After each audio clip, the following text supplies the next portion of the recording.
আসসালামু আলাইকুম প্রিয় দর্শক, অন্য মঞ্চের আলাপ চাইতে আপনাদের সকলকে আমন্ত্রণ জানাচ্ছি। এবং শুভেচ্ছা নেবেন। আজ ঐতিহাসিক 27শে জানুয়ারি। আজকে পৃথিবীর দুটো অন্যতম বৃহত্তম অর্থনীতির মধ্যে একটা ভারত আর একটা ইউরোপিয়ান ইউনিয়ন, যার আন্ডারে 27টা দেশ রয়েছে, তাদের মধ্যে একটা মুক্ত বাণিজ্য চুক্তি স্বাক্ষরিত হয়েছে। এটা একটা বিশাল ঘটনা। আজকে এটি নিয়েই কথা বলবো। তার আগে একটু মনে করিয়ে দিই, গতকাল 26শে জানুয়ারি ছিল ভারতের প্রজাতন্ত্র দিবস। 1950 সাল থেকেই ভারত এই দিনটিকে প্রজাতন্ত্র দিবস হিসেবে পালন করছে এবং গতকাল ছিল 77তম প্রজাতন্ত্র দিবস। এই উপলক্ষে বাংলাদেশের ভারতীয় হাইকমিশন তারা দুদিন আগেই একটা প্রোগ্রাম করেছিল। প্রতি বছর বেশ জাঁকজমকপূর্ণভাবেই এই প্রোগ্রামটা করে, কিন্তু এইবার ঢাকায় খুব সাদামাটা গোছের এই প্রোগ্রামটা হয়েছে। বাট ভারতে গতকাল কিন্তু খুবই রাজকীয়ভাবে এই অনুষ্ঠানটি হয়েছে এবং এই প্রজাতন্ত্র দিবসে ভারত প্রতি বছরই আজকাল পৃথিবীর বিভিন্ন গুরুত্বপূর্ণ রাজনৈতিক নেতাদের নিয়ে আসেন। তো এবার ইউরোপীয় কমিশনের president Ursula von der Leyen, তিনি একজন জার্মান এবং জার্মান মন্ত্রী ছিলেন, একাধিক মন্ত্রণালয়ের মন্ত্রী হিসেবে দায়িত্ব পালন করেছেন এবং এখন তিনি ইউরোপিয়ান কমিশনের প্রেসিডেন্ট।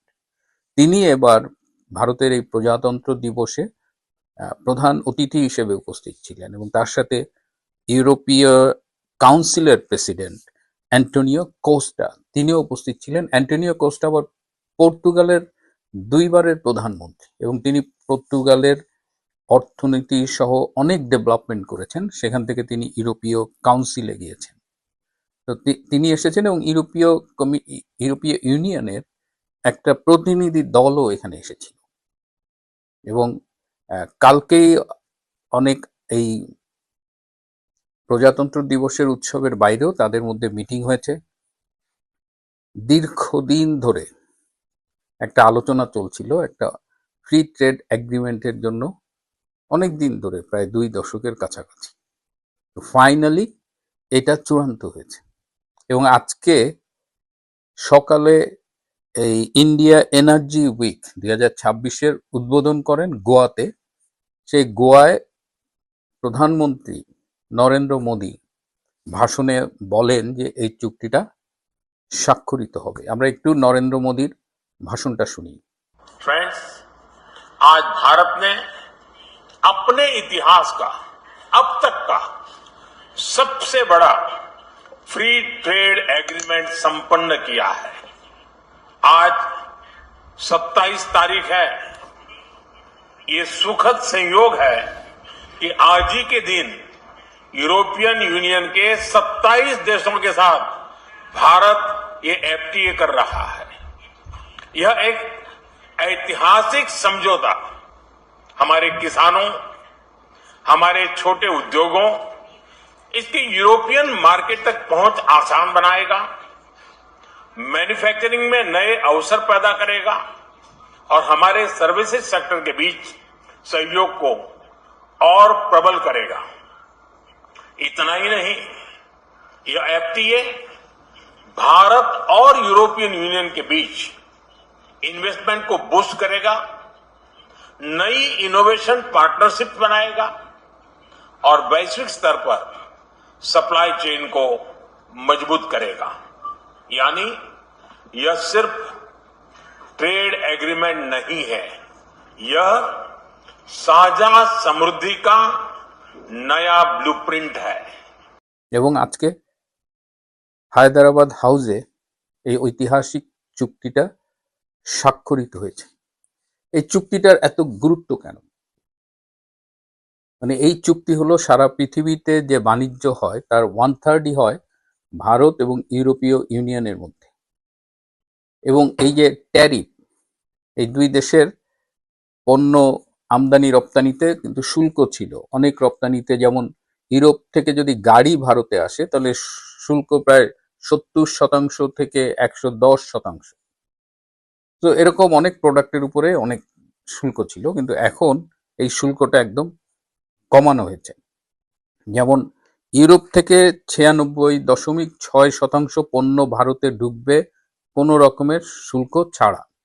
আবার ভারতের 90% পণ্য ইউরোপে যাবে কোনো রকমের শুল্ক ছাড়া। এর বাইরে অনেক কমিয়েছে। ইভেন গাড়ি, যেটা 110% পর্যন্ত শুল্ক ছিল, সেটা কমিয়ে 40%-এ নামানো হচ্ছে। অ্যালকোহল জাতীয় পানীয়, তারও শুল্ক অনেক কমানো হয়েছে। তারপরে ধরেন প্রসেসড ফুড আসবে, মাংস আসবে, এগুলো একদম জিরো ট্যারিফ। তো এর ফলে এই ভারতের লোক সংখ্যা 140 কোটির মতো, ইউরোপীয় ইউনিয়নের লোক সংখ্যা প্রায় 45 কোটির একটু বেশি। তার মানে প্রায় 186 কোটি লোক কিন্তু বেনিফিটেড হবে। এবং যেটা ভারতের প্রধানমন্ত্রী নরেন্দ্র মোদীর বক্তৃতায় আমরা শুনলাম। কদিন আগে আবার ভারত ইউকের সাথেও এই ফ্রি ট্রেড এগ্রিমেন্ট করেছে, এবং এই যে ইউকের সাথে এবং ইউরোপিয়ান ইউনিয়নের সাথে এই দুটো যে চুক্তি হলো, এটা একে অপরের পরিপূরক, এবং এর মধ্য দিয়ে মানে ইউরোপিয়ান ইউনিয়ন, ইউকে এবং ভারত সবাই উপকৃত হবে। কিন্তু এর ফলে নাখোশ হচ্ছে আমেরিকা। আপনারা জানেন যে আমেরিকা, এই ট্রাম্প যখন ইলেকশনে নির্বাচিত হয়, তখন বাইডেনকে হারানোর জন্য, মানে বাইডেনের ডেমোক্রেটিক পার্টির পরবর্তীতে প্রেসিডেন্ট প্রার্থী কমলা হ্যারিসকে হারানোর জন্য অনেক ডেমোক্রেট সমর্থকও ট্রাম্পকে সাপোর্ট দিয়েছিল। ভারতের মোদি তো দিয়েছিলই, এবং ট্রাম্পও বলেছে মোদি তার বন্ধু। কিন্তু পরবর্তীতে এই ট্যারিফ নিয়ে ট্রাম্প যা করলো, এবং ভারতের সাথে আমেরিকা যেভাবে সম্পর্ক একবার চুক্তি করে, একবার বন্ধু বলে, আবার ভারতকে ঠেকানোর জন্য বাংলাদেশ পাকিস্তানকে উস্কে দেয়। তো ট্রাম্প এই যে তার আমেরিকা ফার্স্ট এটা করতে গিয়ে সে বন্ধুদের যেভাবে শত্রুর তালিকায় ঠেলে দিচ্ছে, ট্যারিফের মাধ্যমে সারা পৃথিবীতে যেভাবে একটা অস্থিরতা সৃষ্টি করেছে, আবার যখন তখন যাকে ইচ্ছে আক্রমণ করছে। এই যে ভেনিজুয়েলার প্রেসিডেন্টকে একদম মানে হাইজ্যাক করে নিয়ে আসলো। আবার ইরানের সাথে একটা টেনশন চলছে, এবং শুনছি মার্কিন যুদ্ধ জাহাজকে নাকি ইরান ধাওয়া করেছে। তো এরকম একটা সারা বিশ্বে একটা অস্থিরতা তৈরি হয়েছে। গ্রিনল্যান্ড নিয়ে আপনারা জানেন, পুরা ডেনমার্ক শুধু না, পুরা ইউরোপের সাথে একটা সম্পর্ক খারাপ করে ফেলেছে। অথচ যখন ভারত এবং ইউরোপীয় ইউনিয়নের এই মুক্ত চুক্তি হলো, তখন আমেরিকার যে সেক্রেটারি অফ ট্রেজারি, মানে অর্থমন্ত্রী স্কট বেসেন্ট তখন আবার বলছে যে আমেরিকা এই চুক্তিটা হয় নাখোশ। এবং এখানে ঘটনাটা হলো কি, যে আমেরিকা বারবার বলছে রাশিয়ার তেল কেনা যাবে না, ভারতকে বলছে।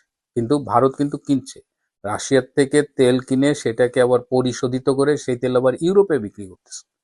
তার মানে রাশিয়া তেল বিক্রি করছে, এটার প্রফিট হচ্ছে, সেইটা আবার রাশিয়া যেহেতু ইউক্রেনের সাথে যুদ্ধ করছে, আবার ইউক্রেনের সেই যুদ্ধে ইউরোপ ইউক্রেনকে সাপোর্ট করছে। সো আমেরিকা বলার চেষ্টা করছে যে ইউরোপ ভারতের সাথে বাণিজ্য করে আলটিমেটলি ওই যে রাশিয়াকেই বেনিফিট করছে। তার মানে কি, এবং সেই রাশিয়া ইউরোপের বিরুদ্ধেও যুদ্ধ করছে পরোক্ষভাবে। তার মানে নিজেদের বিরুদ্ধে যুদ্ধ করার জন্য ইউরোপ নিজেরাই টাকা খরচ করছে বা টাকা দিচ্ছে, এরকম একটা ঘটনা ঘটছে। কিন্তু আমেরিকা যেটা বোঝার চেষ্টা করছে না, যে তাদের এই একচ্ছত্র সুপার পাওয়ার, অন্যদের পাত্তা না দেওয়া, যখন যাকে ইচ্ছে যেভাবে আচরণ করা, এটা কিন্তু সারা পৃথিবীকে মোটামুটি এক করে ফেলছে। শুধু যে ইউরোপ ভারতের কাছাকাছি আসছে তা না, এবং ইউরোপিয়ান ইউনিয়নের যে এই কমিশনের প্রেসিডেন্ট উর্সুলা যে একটা কথা বলেছে, যে একটি স্থিতিশীল সমৃদ্ধ পৃথিবী গড়বার জন্য ভারতের সাফল্য খুব প্রয়োজন, এটা খুব ইম্পর্টেন্ট। এদিকে আবার পাশাপাশি ব্রিক্স কিন্তু এগিয়ে আসছে। ব্রিক্স এখন চেষ্টা করছে, এই যে রিজার্ভ ব্যাংক অফ ইন্ডিয়া, তারা একটা প্রস্তাব দিয়েছে যে ব্রিক্সের দেশের মধ্যে ডিজিটাল কারেন্সির মাধ্যমে লেনদেন হতে পারে। এর ফলে লেনদেনের সময় কমবে, এটা তাড়াতাড়ি করা যাবে, এবং ডলারের উপরে নির্ভরতা কমবে। তার মানে আমেরিকা যে ডলারের মাধ্যমে বিশ্ব অর্থনীতির মাতবাড়ি করে, সেই ডলারকেও চ্যালেঞ্জ করার একটা চেষ্টা চলছে।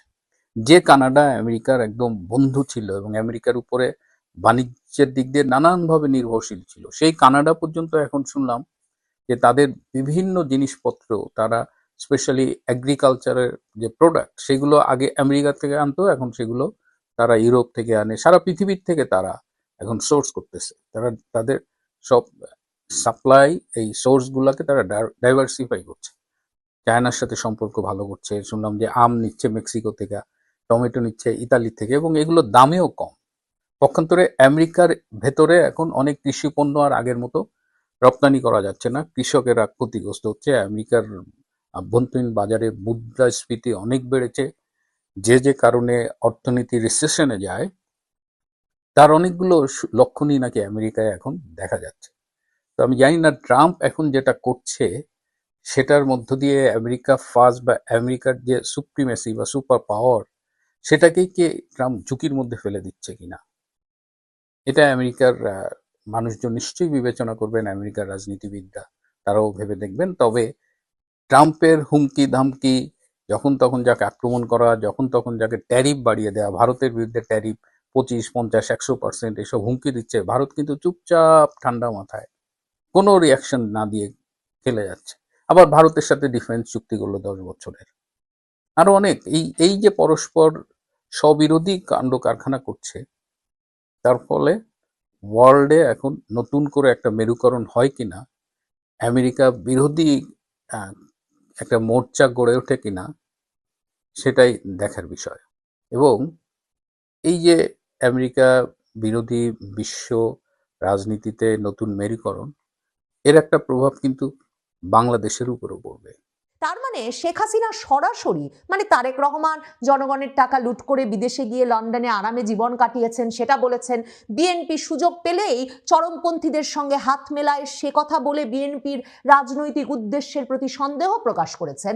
কিন্তু শেখ হাসিনা আবার এই সাক্ষাৎকারে বিএনপির ওপরেই ভরসা করছেন যে যদি বিএনপি আগামী সরকারটা গঠন করতে পারে তাহলে বিএনপি যাতে আওয়ামী লীগের ওপর থেকে নিষেধাজ্ঞা তুলে নেয় এবং আওয়ামী লীগকে একটা রাজনৈতিক বিরোধী দল হিসেবে দায়িত্ব পালনের সুযোগ করে দেয়। সে কারণে শেখ হাসিনা শব্দটি লিখছেন, আই উড আর্জ দেম, আমি তাদের প্রতি আহ্বান জানাবো। ভারতের শীর্ষস্থানীয় গণমাধ্যম উইয়ন নিউজকে দেওয়া এক সাক্ষাৎকারে শেখ হাসিনা বেশ কিছু বিস্ফোরক মন্তব্য করেছেন। প্রথমতই আমাকে এই সাক্ষাৎকারটি বিশেষভাবে চমৎকৃত করেছে যে এর শিরোনাম করা হয়েছে যে আমার প্রথম অগ্রাধিকার হবে বাংলাদেশের সাংবিধানিক শাসন ব্যবস্থা ফিরিয়ে আনা। My first priority is restoring constitutional governance. Zee নেটওয়ার্কের উইয়ন নিউজের সহযোগী সংস্থা জি 24 ঘন্টাকে দেওয়া এই এক্সক্লুসিভ সাক্ষাৎকারে সংবাদ মাধ্যমটি যাকে এক্সক্লুসিভ ইন্টারভিউ বিশেষ সাক্ষাৎকার হিসেবে অভিহিত করছে, সরাসরি শেখ হাসিনাকে প্রশ্ন করা হয়েছিল যে বাংলাদেশে নামার পর আফটার ল্যান্ডিং ইন বাংলাদেশ আপনার প্রথম অগ্রাধিকার বা আপনার অগ্রাধিকার কি হবে, আপনার প্রায়োরিটি কি হবে। এবং শেখ হাসিনা এটা যে একটা অনিশ্চয়তায় ভরা ব্যাপার, কবে তিনি ফিরতে পারবেন সেটা যে শর্ত সাপেক্ষ ব্যাপার, কি কি পরিস্থিতি হলে তিনি শিগগিরই বাংলাদেশে ল্যান্ড করবেন, এসব কোনো বিষয়ে না গিয়ে শেখ হাসিনা অত্যন্ত আত্মবিশ্বাসের সঙ্গে এবং সরাসরি উত্তর দিয়েছেন যে বাংলাদেশে নামবার পর তার প্রধান কাজ হবে বাংলাদেশে কনস্টিটিউশনাল গভর্নেন্স, সাংবিধানিক শাসন ব্যবস্থা ফিরিয়ে আনা এবং আইনের শাসন প্রতিষ্ঠা করা। তিনি বলেছেন বাংলাদেশে মাসের পর মাস ধরে আইন শৃঙ্খলা ব্যবস্থা ভেঙে পড়েছে, মব ভায়োলেন্স চলছে, যাকে ইচ্ছা যেখানে ইচ্ছা যেভাবে ইচ্ছা আটক করা হচ্ছে এবং বাংলাদেশের গণতান্ত্রিক প্রতিষ্ঠানগুলোকে উদ্দেশ্যমূলকভাবে ভেঙে ফেলা হয়েছে এবং 1.5 লাখের বেশি মানুষ এখন বিভিন্ন ভুয়া মামলায় কারারুদ্ধ আছে। এসব কথা উল্লেখ করে তিনি বলেছেন সেসব ভুয়া মামলায় আটক ব্যক্তিদেরকে সাথে সাথে মুক্তি দিতে হবে, রিলিজ মাস্ট বি ইমিডিয়েট, এবং বাংলাদেশের সাংবিধানিক শাসন ব্যবস্থা প্রতিষ্ঠিত করতে হবে। এরপর তিনি বলছেন যে এর বাইরে যা যা ইউনূস ধ্বংস করেছেন তা আবার পুনর্গঠন করতে হবে, কারণ বাংলাদেশের যে দ্রুত বর্ধনশীল অর্থনীতি সেটা একরকম থমকে দাঁড়িয়েছে, বাংলাদেশে সকল রকম বিনিয়োগ বন্ধ হয়ে গেছে, নিয়োগের যে সুযোগ, চাকরির যে সুযোগ, এমপ্লয়মেন্ট অপরচুনিটিস সেটা থেমে গেছে, কৃষক শ্রমিক এদের কাজের সুযোগ থেমে গেছে, এসব আবারও নতুন করে গড়ে তুলতে হবে। এবং তিনি বলেছেন বাংলাদেশে এই মুহূর্তে মবের সন্ত্রাসের মুখে কোনো আইনের শাসন নাই এবং বাংলাদেশের সকল সকল ব্যাকগ্রাউন্ডের মানুষ, সব ধরনের মানুষের মধ্যে যে ধরনের একটা ভয় এক্সট্রিমিস্ট ফোর্সকে, চরমপন্থী গোষ্ঠীকে ইউনূস ক্ষমতায়িত করার ফলে যেসব সন্ত্রাসী গোষ্ঠী যাদেরকে কোনো রকম শাস্তির মুখোমুখি করা ছাড়া ক্ষমতায়িত করা হয়েছে, তাদের কাছ থেকে বাংলাদেশকে ফেরত নিতে হবে এবং বাংলাদেশে এমন একটা সরকার প্রতিষ্ঠা করতে হবে যে সরকার এই গত কয়েক মাসের যে জখম তৈরি হয়েছে সেই জখম সারিয়ে তুলতে পারে, বাংলাদেশের শাসন ব্যবস্থার ওপর জনগণের আস্থা পুনঃপ্রতিষ্ঠা করতে পারে এবং আবারও উন্নয়নের পথে বাংলাদেশকে চালিত করতে পারে। মানে শেখ হাসিনা স্পষ্টতই এ ব্যাপারে আত্মবিশ্বাসী যে তিনি বাংলাদেশে ল্যান্ড করতে যাচ্ছেন, বাংলাদেশে নামতে যাচ্ছেন ইউনূস সরকারকে হটিয়েই, এবং সেটা খুব শিগগিরই ঘটতে যাচ্ছে। মানে খুব যখন যাব তখন কি করব এর কোনো সুর আমি এ সাক্ষাৎকারে খুঁজে পাইনি, বরং শেখ হাসিনা এ উত্তর শেষ করেছেন এই লাইনটি দিয়ে যে the Awami League is prepared to serve, Awami League সম্পূর্ণ প্রস্তুত বাংলাদেশের জনগণকে সেবা করবার জন্য। সেটা সরকারি দলে থেকেও হতে পারে, বিরোধী দলেও থেকে হতে পারে, কিন্তু আমরা যদি নিষিদ্ধ থাকি, আমরা যদি ক্রমাগতভাবে পারসিকিউটেড হই, নির্যাতন, হামলা মামলার শিকার হই, তাহলে সেটা সম্ভব হবে না। শেখ হাসিনাকে এরপর এই সাক্ষাৎকারটিতে সরাসরি প্রশ্ন করা হয়েছিল, আর Tarique Rahman and BNP trustworthy, BNP এবং তারেক রহমানকে কি বিশ্বাস করা যায়? শেখ হাসিনা তার উত্তরে বলছেন যে বিএনপি আর আওয়ামী লীগের একটা দীর্ঘ ইতিহাস আছে সংসদে পরস্পরের বিরোধী দল হিসেবে, এবং তিনি বলছেন যখন আমরা সরকারে ছিলাম তারা বিরোধী দলে ছিল, আবার যখন তারা সরকারি দলে ছিল আমরা বিরোধী দলে ছিলাম। এভাবেই গণতন্ত্র কাজ করে এবং একটা হেলদি অপোজিশন স্ট্রেংথেনস গভর্নেন্স, যে কোনো সরকারকে আসলে একটা শক্তিশালী বিরোধী দল আরও শক্তিশালী করে তোলে। এরপর শেখ হাসিনা বলছেন, however we must not forget the facts, আমাদের বাস্তব ভুলে যাওয়া উচিত হবে না। তিনি বলছেন তারেক রহমান 17 বছর লন্ডনে একটা কমফোর্টেবল এক্সাইলে ছিলেন, একটা আরামদায়ক নির্বাসিত জীবন কাটিয়েছেন, বাংলাদেশের জনগণের টাকা ব্যাপক পরিমাণ লুটপাট করার জন্য দোষী সাব্যস্ত হওয়ার পর। এরপর শেখ হাসিনা বলছেন leadership requires accountability and presence, নেতৃত্বের জবাবদিহিতা এবং উপস্থিতির প্রয়োজন হয়। এমন নয় যে শুধুমাত্র বাইরে থেকে নির্দেশনা দিয়ে আর যখন পরিস্থিতি অনুকূলে তখন হঠাৎ করে ঢুকে পড়ে নেতৃত্ব প্রতিষ্ঠা করা যায়, সেটা তিনি বলেছেন। এবং তিনি বলেছেন যে এসবের বাইরে তাকে যেটা সবচেয়ে বেশি উদ্বিগ্ন করে, শেখ হাসিনা বলছেন যে বিএনপি's consistent willingness to align with extremist elements। তিনি বলছেন যখনই সুবিধা, যখনই বিএনপির স্বল্পমেয়াদী কোনো স্বার্থ উদ্ধার হয়, তখনই যে বিএনপি চরমপন্থী গোষ্ঠীগুলোর সঙ্গে এক রকমের ঘেঁষে পড়ে, সেটা তাকে সবচেয়ে বেশি উদ্বিগ্ন করে। এবং শেখ হাসিনা বলছেন যে তারা এরই মধ্যে এটা দেখছেন যে বিএনপির কর্মীরা ভোটারদের দরজায় দরজায় যাচ্ছে এবং ভোটারদের দরজায় দরজায় গিয়ে সহিংসতার হুমকি দিয়ে ধ্বংস করার, মানে ডিস্ট্রাকশন চালানোর, বিভিন্ন ধ্বংসযজ্ঞ চালানোর হুমকি দিয়ে ভোটারদেরকে ভোট দিতে আসার জন্য হুমকি দিচ্ছে। শেখ হাসিনা বলছেন এটা তো গণতন্ত্র নয়, এটা চাপ প্রয়োগ, এটা কোয়ারশন। তবে এই জায়গাটায় এসে শেখ হাসিনার সাক্ষাৎকারটি বিস্ফোরক হয়ে ওঠে যখন এই প্রশ্নের উত্তরে শেখ হাসিনা বললেন যে if the BNP forms the next government, BNP যদি এর পরের সরকারটি গঠন করে তাহলে আমি তাদের প্রতি আহ্বান জানাবো যাতে তারা সম্পূর্ণত সংসদীয় গণতন্ত্র পুনরুদ্ধার করে, রিস্টোর করে, এবং সেই কাজ করতে তারা যাতে আওয়ামী লীগের ওপর যে নিষেধাজ্ঞা আছে সেটা তুলে নেয়, যাতে আমরা একটা বৈধ বিরোধী দল হিসেবে জনগণের সেবা করতে পারি, আমরা একটা বৈধ বিরোধী দলের ভূমিকা পালন করতে পারি। তার মানে শেখ হাসিনা সরাসরি, মানে তারেক রহমান জনগণের টাকা লুট করে বিদেশে গিয়ে লন্ডনে আরামে জীবন কাটিয়েছেন সেটা বলেছেন, বিএনপি সুযোগ পেলেই চরমপন্থীদের সঙ্গে হাত মেলায় সে কথা বলে বিএনপির রাজনৈতিক উদ্দেশ্যের প্রতি সন্দেহ প্রকাশ করেছেন। কিন্তু শেখ হাসিনা আবার এই সাক্ষাৎকারে বিএনপির ওপরেই ভরসা করছেন যে যদি বিএনপি আগামী সরকারটা গঠন করতে পারে তাহলে বিএনপি যাতে আওয়ামী লীগের ওপর থেকে নিষেধাজ্ঞা তুলে নেয় এবং আওয়ামী লীগকে একটা রাজনৈতিক বিরোধী দল হিসেবে দায়িত্ব পালনের সুযোগ করে দেয়। সে কারণে শেখ হাসিনা শব্দটি লিখছেন আই উড আর্জ দেম, আমি তাদের প্রতি আহ্বান জানাবো। শেখ হাসিনা এরপর বলছেন যে a parliament without genuine opposition is not a parliament at all, মানে একটা সংসদ যেখানে একটা প্রকৃত বিরোধী দল অনুপস্থিত, সেটা কোনো সংসদ হতে পারে না। শেখ হাসিনাকে এরপর জিজ্ঞেস করেছিল ভারতীয় এই সংবাদ মাধ্যমটি যে এই যে ভারতের পররাষ্ট্রমন্ত্রী এস জয়শঙ্কর খালেদা জিয়ার শেষকৃত্য অনুষ্ঠানে গেলেন, তা তিনি বিএনপি আর ভারতের সম্পর্কটাকে কিভাবে দেখছেন। শেখ হাসিনা বলেছেন যে এটা তো একেবারেই একটা কূটনৈতিক ভদ্রতার ব্যাপার, কারণ সে খালেদা জিয়া বাংলাদেশের সাবেক সরকার প্রধান এবং খালেদা জিয়ার যে রাজনৈতিক অবদান সেটা তো অনস্বীকার্য। শেখ হাসিনা বলছেন this is undeniable and her contributions to the nation were significant, তার জাতির প্রতি যে অবদান সেটা তো খুবই তাৎপর্যপূর্ণ।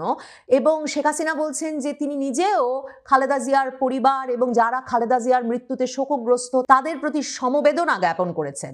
কিন্তু শেখ হাসিনা মনে করাচ্ছেন ইন্ডিয়ার ফান্ডামেন্টাল ইন্টারেস্ট রিমেইন আনচেঞ্জড। এটাও এই সাক্ষাৎকারটিকে অত্যন্ত তাৎপর্যপূর্ণ করে তোলে।